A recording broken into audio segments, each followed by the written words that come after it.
Marc Stevens, website, of course, markstevens.net, bringing about a voluntary society, one visitor at a time. Website, of course, we do the radio show live every Saturday from 4 to 7 Eastern Standard Time on LRN.FM, the Liberty Radio Network. And you are always free to call in if you're being attacked by a bureaucrat, or if you're a skeptic, you think something I've presented in this video, other shows, or anything I've presented publicly is that I'm full of crap, or you believe you have evidence proving political laws apply to anybody, especially since with the same old lie. That's one of the things we talk about here, the same old lie world tour. If you believe that political laws, let's say like the laws of the state of Arizona, apply to me just because I'm physically in Arizona, hey, you're more than welcome to come on the show and present that evidence. Again, live every Saturday from 4 to 7 Eastern Standard Time.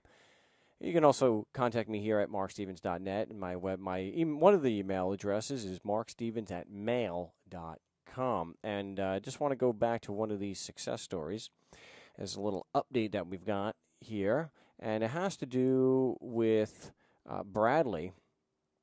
So if we go here, and this is probably where I'll put this, I'll update this.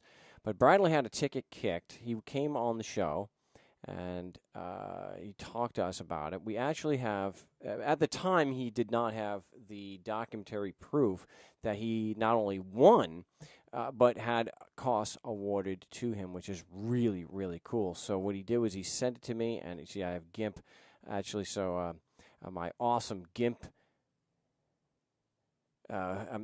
skills, you can see there. I blacked that out because he asked me to. It's just a matter of privacy. But this is the proof. So if we look here, it's the West and Central Hertz Magistrates Court in Hertfordshire. I know I screwed that up, but it's somewhere in England. And what it is a defense cost order, the assessment of expenses. The court has ordered that your expenses be met from central funds. The amount to be paid will be subject to assessment by a member of court staff in accordance with published rates of allowances. This is done by a Suzanne Gadd, one of the justice's clerk. Oh, appropriately enough, on April 15, 2014. The offense and the orders, you see, the offense was the heinous crime of not paying a fare, I guess. And the result was it was dismissed, no evidence offered. One of the things he had stood on was that there was no evidence proving the Constitution and laws, or the laws of the realm applied to him just because he was physically in London, I guess. So that's the proof there. We don't always get costs awarded, but it's pretty nice when they do. I know we had Helen in England a few months ago. She had the same thing.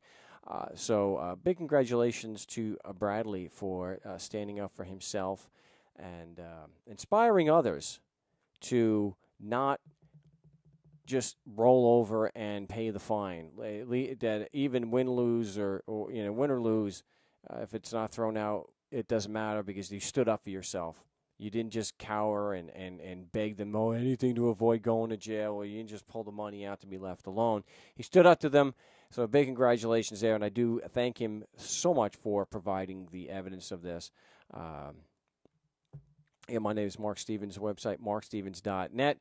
We do a little show called the No State Project, live every Saturday from 4 to 7 Eastern Standard Time on the Liberty Radio Network, LRN.FM. If you believe that you have evidence showing the Constitution laws apply to someone like Bradley or me just because we're physically in England, please call the radio show and bring your evidence. Or just go to markstevens.net. You can also provide it on the forum. Again, markstevens.net. If you've got your evidence, we'd love to see it.